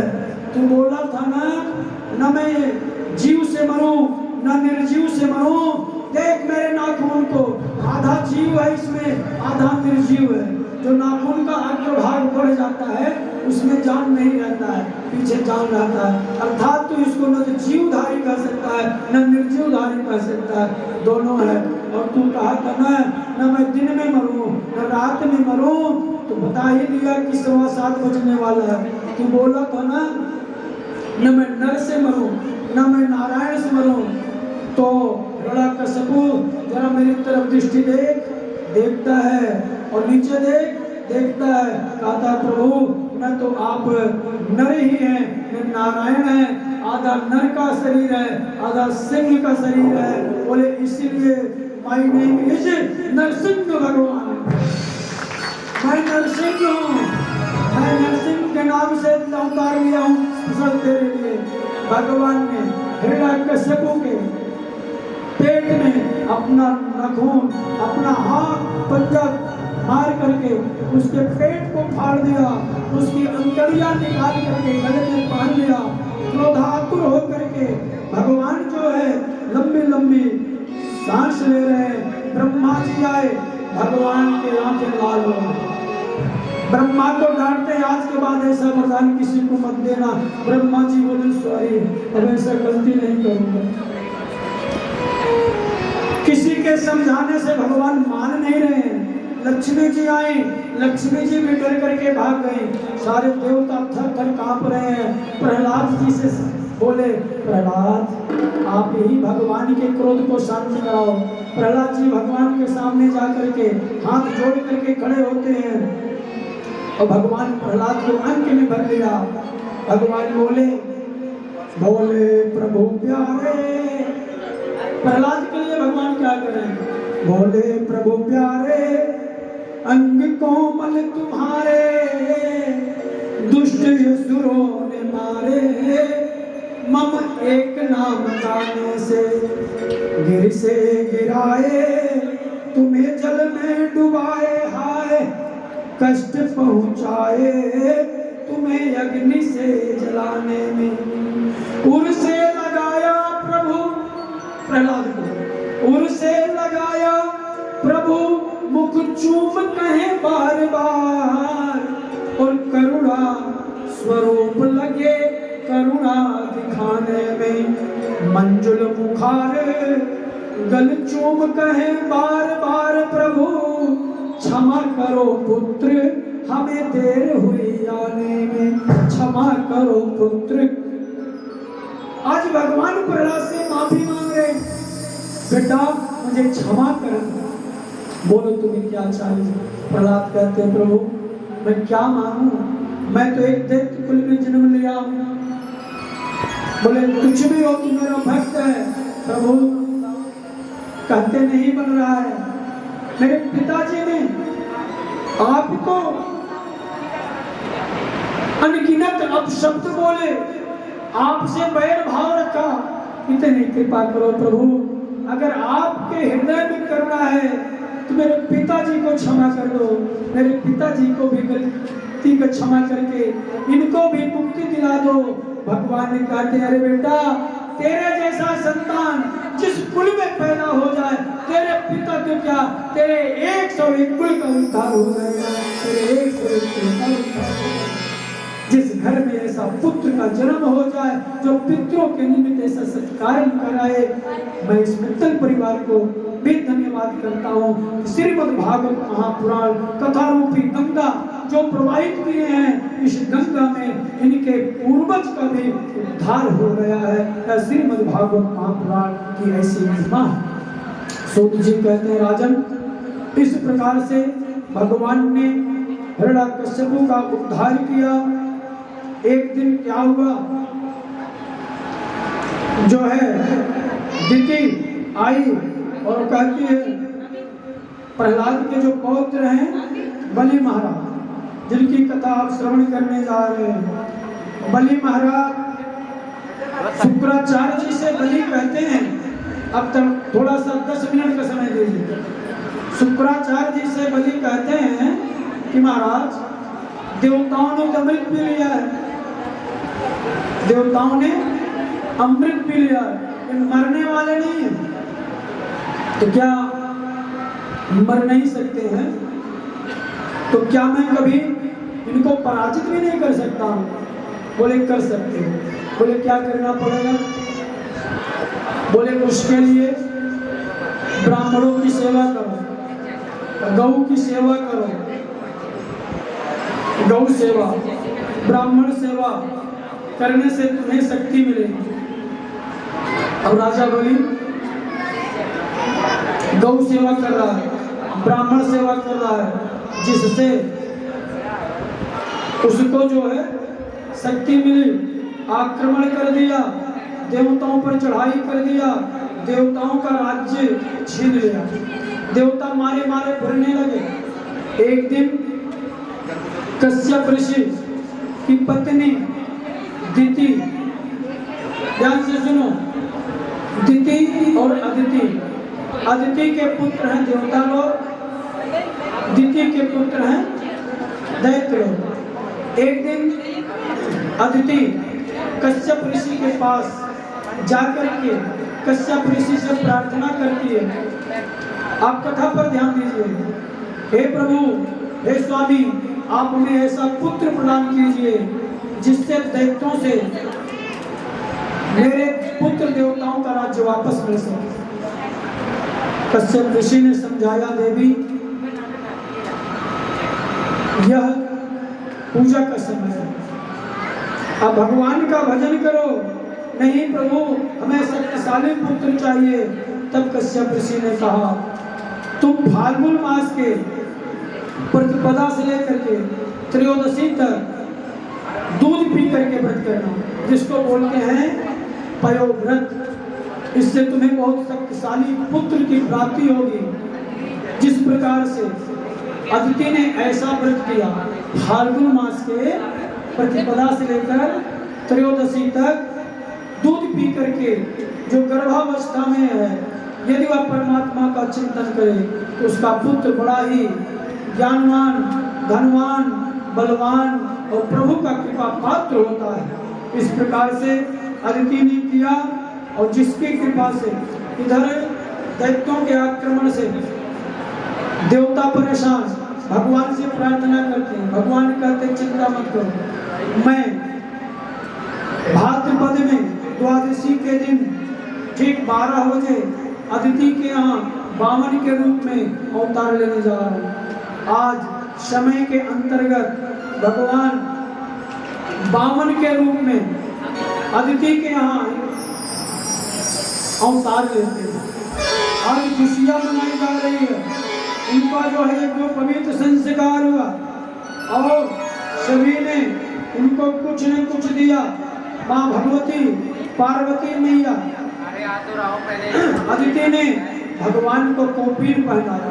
छोटे से वामन भगवान भाद्रपद महीना द्वादशी तिथि दिन के 12 बजे वामन भगवान अदिति के यहाँ कश्यप ऋषि के यहाँ अवतार लेते। अदिति मैया भगवान को कौपीन पहनाई। ये बेटा 10 मिनट ले रोक कौपीन पहनाई और बृहस्पति ने आकर के प्रभु को जनेऊ धारण कराया और ब्रह्मा जी ने कमंडल दिया, सप्तऋषियों ने कुश दिया, खड़ाऊ दिया, छत्र दिया। भगवती उमा जी ने उनको भगवती उमा जी ने इनकी तरफ मत देखो, हाँ, उनको भिक्षा पात्र दिया। हमारे आदरणीय सुरेश गोयल बाबू जी देखे सोचे कहाँ आ गई भगवती उमा जी। हाँ, आ गई हैं, दिखलाई भले नहीं पड़ रही है। सारे देवता यहाँ पर विराजमान है। शिव मंदिर की कथा में भगवान की गोदी में बैठ करके कथा सुन रहे हो। भगवती उमा देवी जी भगवान भोलेनाथ के साथ जरूर विराजमान हुआ। उन्होंने वामन भगवान को क्या दिया? भिक्षा पात्र। वामन भगवान वामन अंगुल के, शंख जैसे ग्रीवा है, बड़े बड़े बाल हैं, छोटे छोटे पैर हैं, छोटे छोटे पंजा है। क्या मनमोहनी भाव है, क्या रूप है। इधर राजा बलि यज्ञ कर रहा है। भगवान जाते हैं, राजा बलि दूर से देख करके भगवान को कहता है अपने गुरु शुक्राचार्य जी से, गुरुदेव मेरा यज्ञ सफल हो गया। वो देखो लग रहा साक्षात भगवान ही आ रहे हैं। राजा बलि कहता है स्वागतम ते नमस्तुभ्यं ब्रह्मणि किं कर्मामते ब्रह्मर्षीणां तपस्साक्षान् मन्ये त्वार वपुर्धरम्। आइए आइए, स्वागत है, आइए गुरुजी। देखो तो सही कितना तेज है। वामन भगवान आए और वामन भगवान आकर के जैसे राजा बलि के यज्ञ मंडप में पहुंचे, बलि ने प्रणाम किया। भगवान वामन कुछ नहीं बोल रहे हैं, जप कर रहे हैं।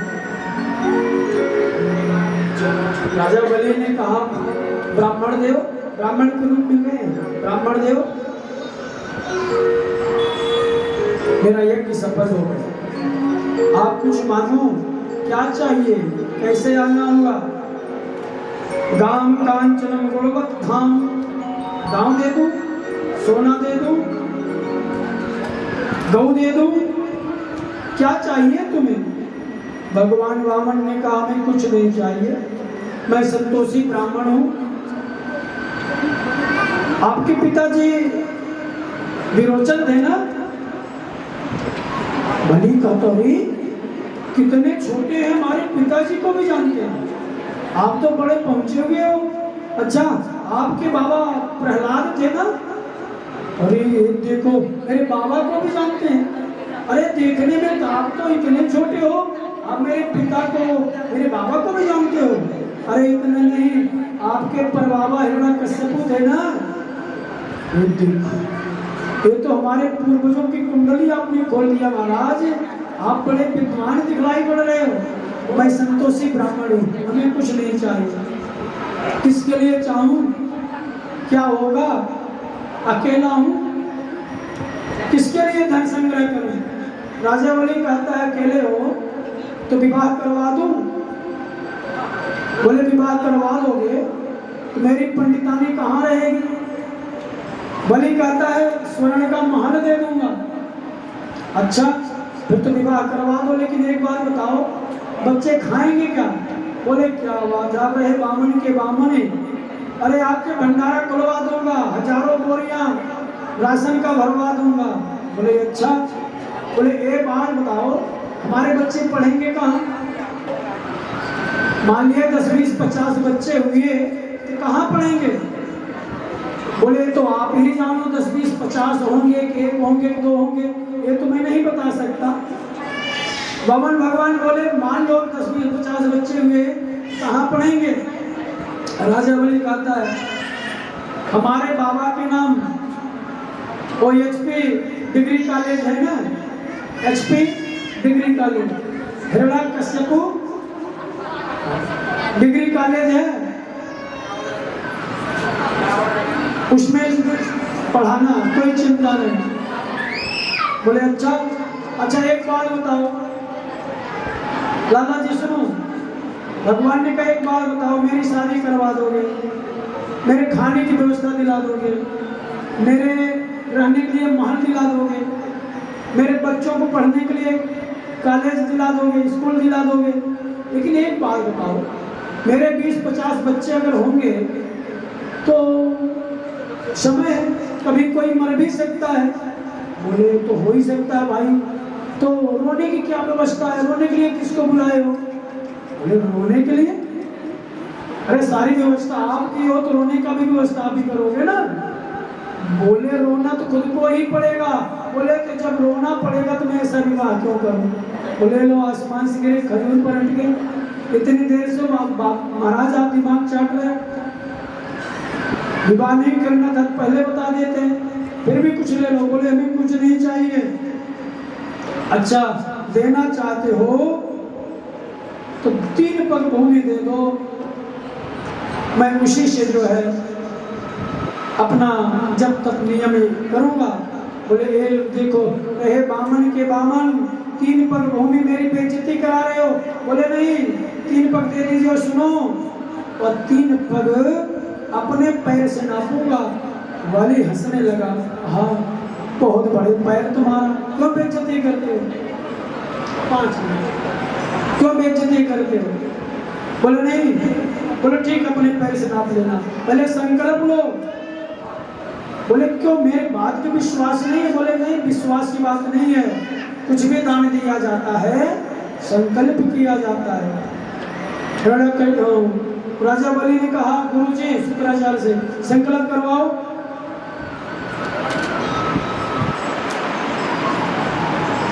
बामन भगवान बोले नहीं नहीं सुनो, मैं ब्राह्मण का बेटा हूँ, मैं संकल्प आता है मैं पढ़ लूंगा, लो जल। जैसे जल लिया राजा बलि, चावल लिया, जल लिया, दक्षिणा लिया। अब भगवान संकल्प बोल रहे हैं क्या? राजा बलि अपना नाम लो। हाँ जी मेरा नाम राजा बलि, सहपत्नी को हम। हाँ गोत्र बताओ। राजा बलि अपना गोत्र उच्चारण करता है। अब ब्राह्मण देव वामन भगवान संकल्प बोल रहे हैं, ब्राह्मण रूपाय वामनाय इमाम त्रीणि पदानि पृथ्वी अहम संप्रददे। अर्थात मैं राजा बलि इस ब्राह्मण को 3 पग पृथ्वी दान करने का संकल्प लेता हूँ। अब नाप लीजिए। अब भगवान जो है नापना शुरू किए।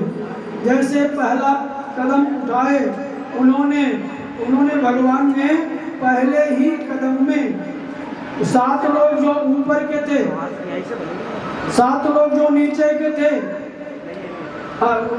भूलोक, भूवर लोक, स्वर्ग लोक, महर लोक, जन लोक, तप लोक, अतल वितल सुतल रसातल तलातल पाताल महातल पाताल, 7 लोग नीचे 7 लोग ऊपर। 2 ही कदम में, पहला कदम जब ऊपर कर दिए, आकाश मार्ग का भेदन करते हुए सीधा ब्रह्मलोक को जब गए, उनका भगवान का पैर जब ब्रह्मलोक में पहुंचा, ब्रह्मलोक में जब पहुंचा तो ब्रह्मा जी ने भगवान के चरण को धो करके उस चरण के अंगूठे को धोवन अपने कमंडल में डाल लिया, जहां से वहां गंगा प्रवाहित हुई, जिसको कहते हैं चरण गंगा, जो मैंने उसमें बतलाया था। गंगा दो प्रकार की होती हैं, एक चरण गंगा, एक आचरण गंगा। चरण गंगा वह है जब भगवान अपना ऊपर का पैर 7 लोक ले गए, ब्रह्मलोक में ले गए, तो ब्रह्मा ने भगवान के चरण को धो लिया, कमंडल में रख लिया, जहाँ से गंगा का प्रादुर्भाव हुआ। एक चरण गंगा है। आचरण गंगा ये है जो आप अपने माता पिता पितरों के आशीर्वाद से, आप अपने आचरण से, संस्कार से जो ज्ञान भक्ति वैराग रूपी गंगा यहाँ पर प्रवाहित हुई है, इसको आचरण गंगा कहते हैं, इसको आचरण गंगा कहते हैं। इसके बाद जब भगवान नापने लगे, शुक्राचार्य ने कहा मत दो, अरे ये तो साक्षात नारायण है, एक वैरोचने साक्षात भगवान विष्णु, यह साक्षात विष्णु है, देवताओं का कार्य सिद्ध करने के लिए आया हुआ है। राजा बलि ने कहा गुरुवर, आप गुरु हो करके यही सिखाओगे, एक बार संकल्प करके मुकर जाऊं? ऐसा नहीं होगा, मेरे दोनों हाथ में लड्डू है, कुछ भी होगा मैं मुकरूंगा नहीं। उधर जैसे ही संकल्प दे रहे थे राजन, सुखदेव जी कहते हैं शुक्राचार्य जाकर के संकल्प नहीं लेने दे रहे थे। जो सागर था, लोटे का जो जहाँ से जल गिरता था, शुक्राचार्य सूक्ष्म रूप लेकर के जाकर के वहीं बैठ गए। भगवान ने देखा कि लोटे से जल नहीं गिर रहा है, संकल्प कैसे करवाऊं, बोल तो दिया, जल नहीं गिर रहा है। भगवान ने ध्यान करके देखा कि इनके गुरु शुक्राचार्य जी आकर के अंदर सूक्ष्म रूप लेकर के बैठ गए।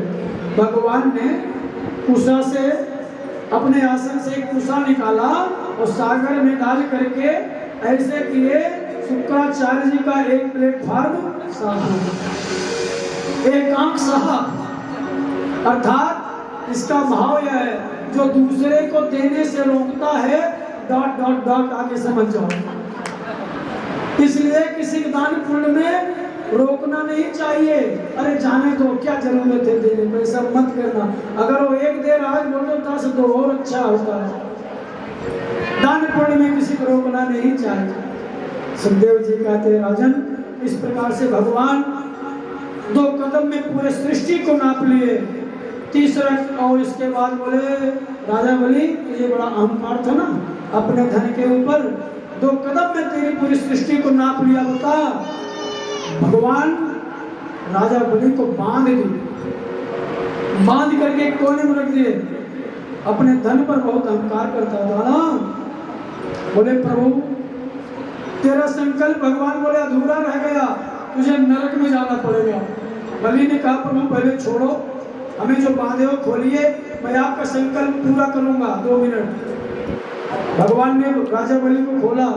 राजा बलि हाथ जोड़ करके बोला, प्रभु एक बात बताओ, आपने मेरे धन को नापा है, आपने मेरे धन को नापा है, एक बात बताओ, धन बड़ा होता है या धन का मालिक बड़ा होता है? भगवान बोले धन से बड़ा धन का मालिक होता है।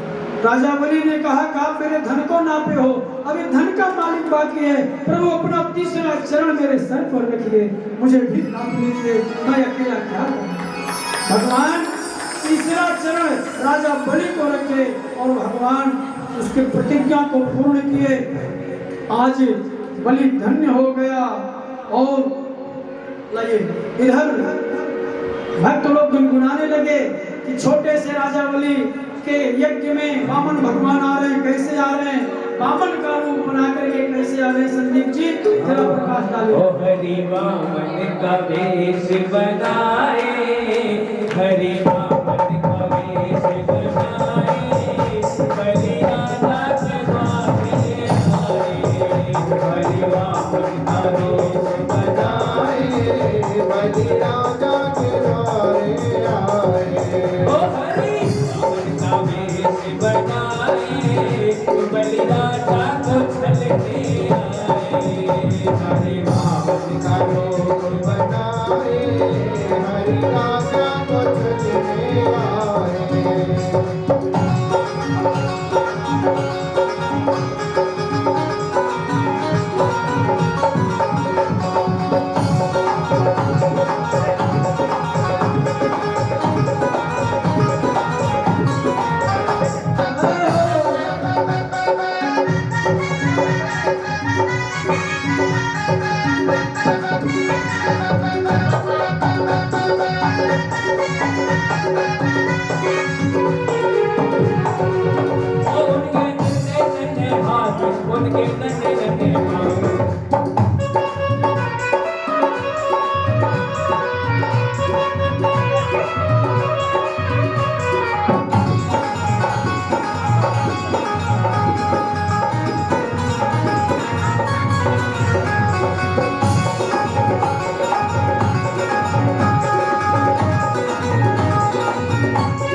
हो माथे तिलक सोहे सिर पे चोटी सोहे सिर पे चोटी सोहे माथे तिलक सोहे सिर पे चोटी सोहे हाथों में कमंडल सोहे हाथों में कमंडल ऐसा खाली हटवाया बलि राजा के द्वारे आए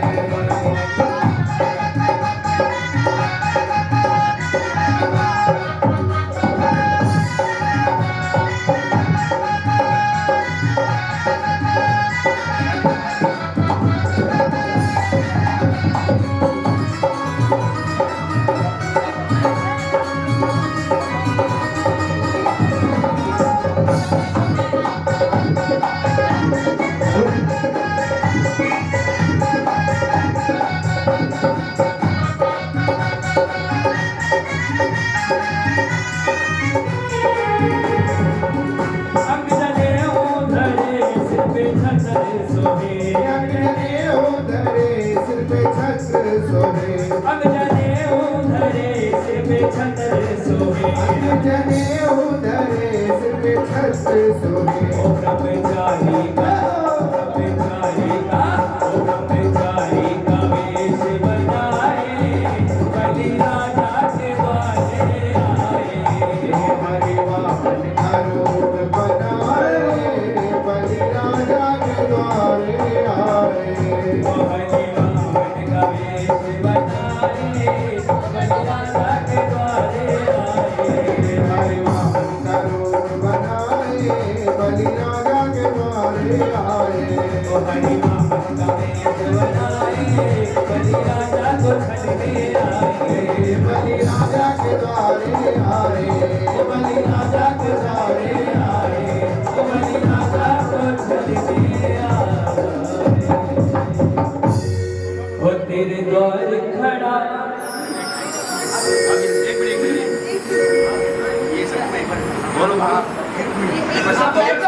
बैठ जाइए आप लोग। राजा हेलो हेलो बामन भगवान खुद अपने मुखार बिंदु से कुछ कहना चाहते हैं, आप सबके लिए बैठ जाइए। तो बामन भगवान का आशीर्वाद है, समझ लो। टाइम लगेगा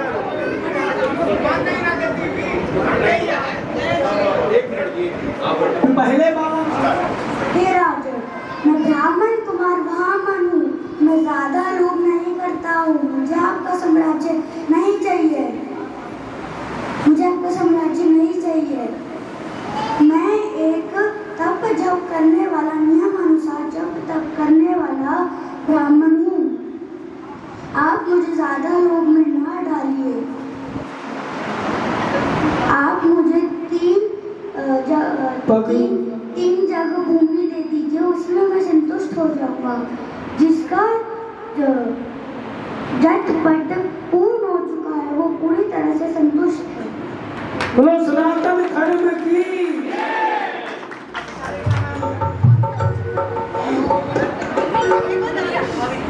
मैम हाथ फिर उनको चेयर पर खड़ा करोगे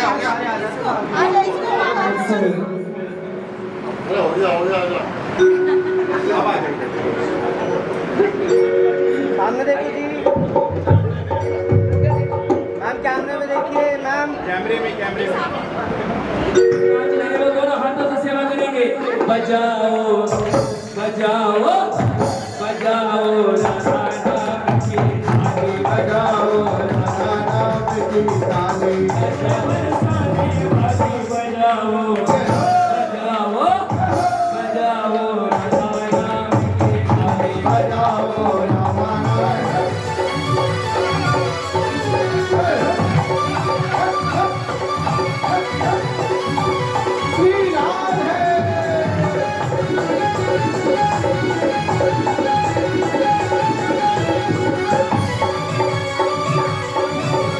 आगे है राधा सरकार है राधा सृष्टि का आधार है राधा सृष्टि का आधार है राधा वो करुणामयी सरकार है राधा रसना पर वो राधा नाम है जिस रसना पर राधा नाम है जिस रसना पर उसने भक्ति ताले बजाओ नाम की थाली बजाओ राधा नाम की ताली बजाओ राधा नाम की थाली श्री राधे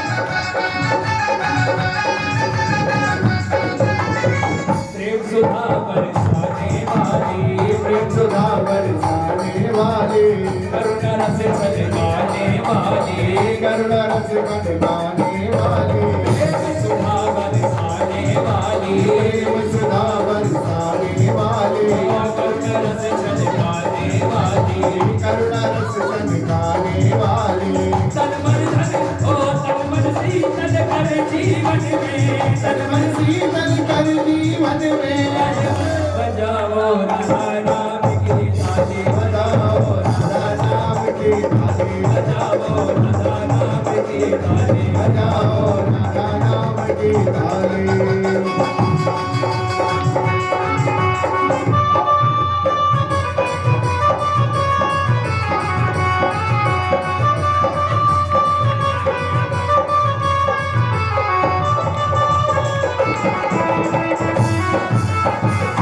खुशियाँ भर दे ओ कृपाने स्थिति से कर देती पाने चिज पर कर दे दे बने कर दे दे ओ जीवन में खुशियाँ भर देती जीवन में खुशियाँ भर दे दे बजाओ राधा नाम के ताले बजाओ राधा नाम की ताली बजाओ राधा नाम के ताले बजाओ राधा नाम की ताली ओ आपकी है यार की भागवत भगवान की है यार की पापियों को पाप से है तार की भागवत भगवान की है आरती पापियों को पाप से है तारती श्री भागवत भगवान की है आरती पापियों को पाप से है तारती ये अमर ग्रंथ ये मुक्ति मंत्र ये वचन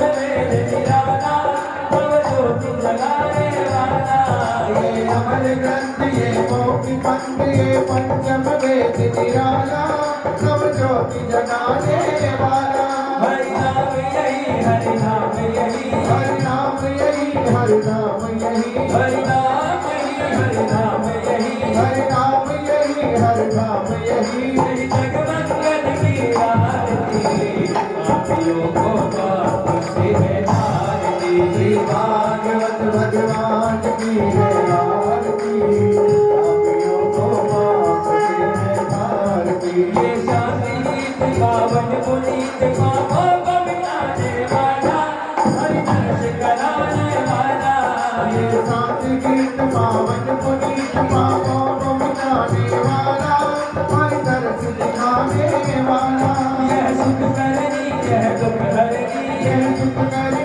यह दुख हरनी यह सुख करनी यह दुख हरनी यह सुख करनी यह दुख हरनी श्री मधुसूदन की आरती पापियों को पाप से है तारती श्री भागवत भगवान की है आरती पापियों को पाप से है तारती ये मधुर बोल जगपति बोल संसार दिखाने वाला बिगड़ी को बनाने वाला ये मधुर बोल जगबंद बोल सन्मार्ग दिखाने वाला बिगड़ी को बनाने वाला श्री राम यही घनश्याम यही श्री राम यही घनश्याम यही श्री राम यही घनश्याम यही श्री राम यही घनश्याम यही प्रभु की महिमा की आरती पापियों को पाप से है तारती श्री भागवत भगवान की है आरती पापियों को पाप से है तारती श्री भागवत भगवान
बोले श्री भागवत महापुराण की जय, सुखदेव जी महाराज की, व्यास जी महाराज की जय, वृंदावन बिहारी लाल